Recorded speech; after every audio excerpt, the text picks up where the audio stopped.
Entonces, cámara y acción. Empezó. Bueno, yo estudio en la Universidad Metropolitana. Soy de la carrera de enfermería. La asignatura es de bioestadística. El tema es tablas, gráficos y figuras. Bueno, los integrantes solo somos dos. Maite Karen Lozada Suárez y mi persona, Vanessa Carolina Guerra Pérez. Docente, doctor Raúl López Fernández. Bueno, ¿qué es una tabla estadística? Bueno, son arreglos de datos ordenados en filas y columnas que permiten sintetizar o comparar e interpretar de forma sencilla un conjunto de características que describen un comportamiento de una figura de variables. Bueno, las partes que le componen son tres: cabeza o encabezamiento, cuerpo y pie. También son ¿qué es un gráfico? Los gráficos estadísticos son clave para la interpretación y análisis de los datos. Son las distintas maneras de representar series de datos estadísticos. También en partes que la componen son 5 puntos: el título, las series de datos, eje vertical, eje horizontal y leyenda. También, ¿qué es una figura? Son 5 puntos que tenemos que tomar en cuenta cuando vamos a hacer una figura. Sean homogénea y nítida, tenga un tipo de letra simple y legible, tenga elementos debidamente señalados en norma APA 2010. Los ejes deben estar debidamente rotulados y claros. Debe evitarse la presentación de gráficos que exageren o atenúen las tendencias.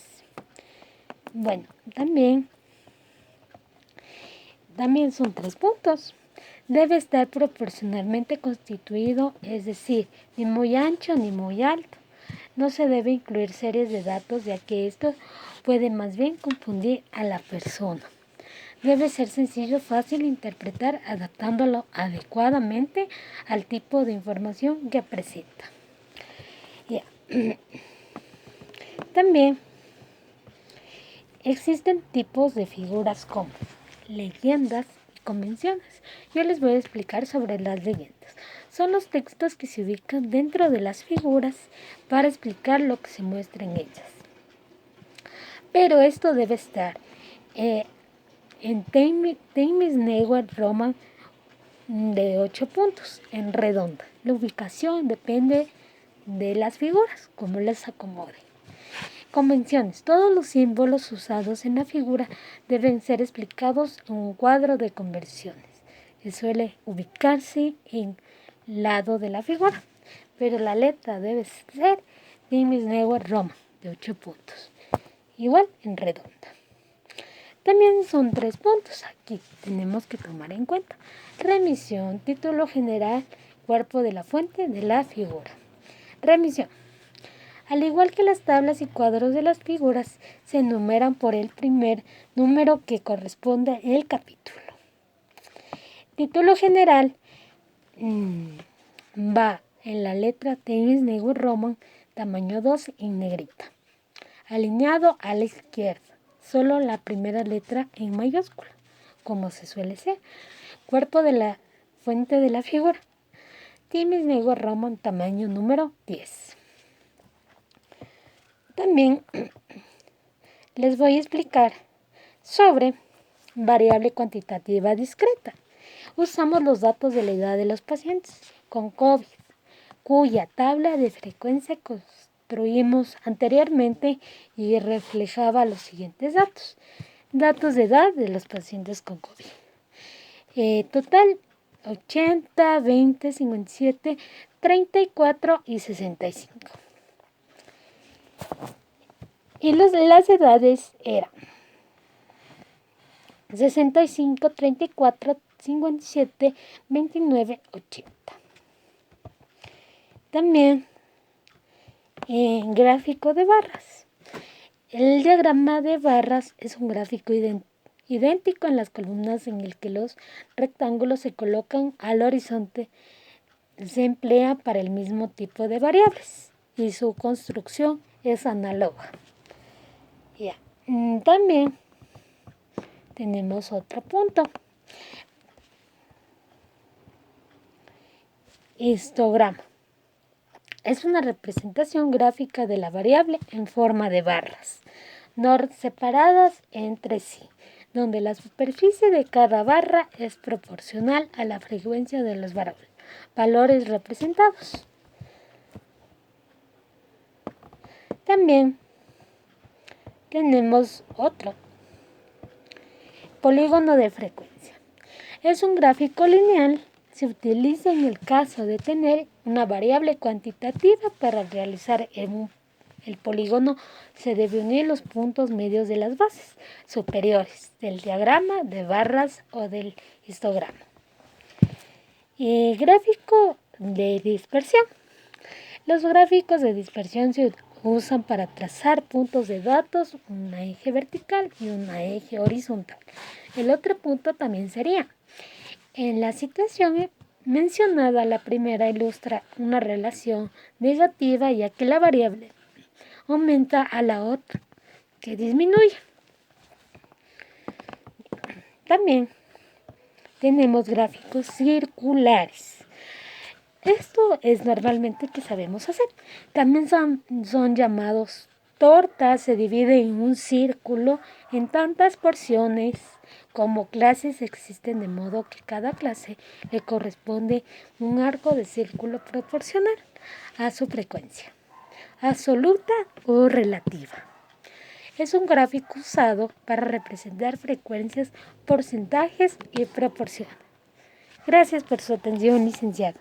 Espero que le guste mucho. Buenas tardes, licenciado. Nuestro grupo está conformado por Carolina Guerra y Karen Osada. Yo les voy a hablar sobre la distribución de frecuencia, que este es un método que nos sirve para organizar y clasificar los datos estadísticos mediante el número de datos de frecuencia y las clases. Hay frecuencias absolutas acumuladas, las frecuencias relativas y las frecuencias relativas porcentuales. Otro tema del que hablamos fue la tabla de frecuencia para datos agrupados, que este es un método que se lo va a utilizar cuando las variables tienen un número grande de valores.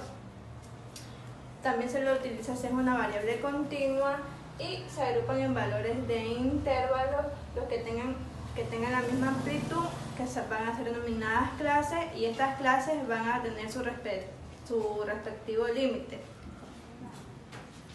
Siempre que va a haber una tabla de frecuencia para datos agrupados, vamos a encontrar la clase, que va a estar representada por la K, los intervalos, límite inferior, límite superior, que es el número mayor y el número menor de la población, las marcas de clase, que es el límite superior, límite inferior, dividido para 2, la frecuencia absoluta, que es el número de valores que hay entre los intervalos, la frecuencia absoluta acumulada, que es la suma de las frecuencias absolutas, la frecuencia relativa, que otro tema del que hablamos fue sobre los gráficos, que estos sirven para el análisis e interpretación de los datos estadísticos.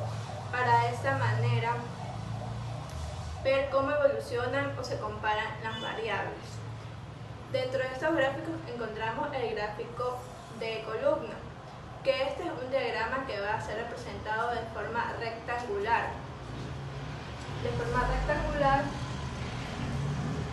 Y se le utilizan variables cualitativas y cuantitativas discretas. Siempre que vamos a hacer un gráfico de columna, lo que vamos a encontrar en la parte horizontal van a ser los datos, y en la parte vertical van a ser las variables. Otro tipo de gráfico que tenemos es el gráfico de barras, que estos son parecidos a los de columna. Lo único que le va a cambiar es que las barras van a estar en forma horizontal. También se utilizan variables cuantitativas, discretas y cualitativas. Otro tipo de gráfico que tenemos es el histograma, que que estas son representaciones gráficas en forma de barras, pero estas barras van a estar unidas y esto se lo utiliza en variables continuas como edades o la altura y se marcan en marca de clase.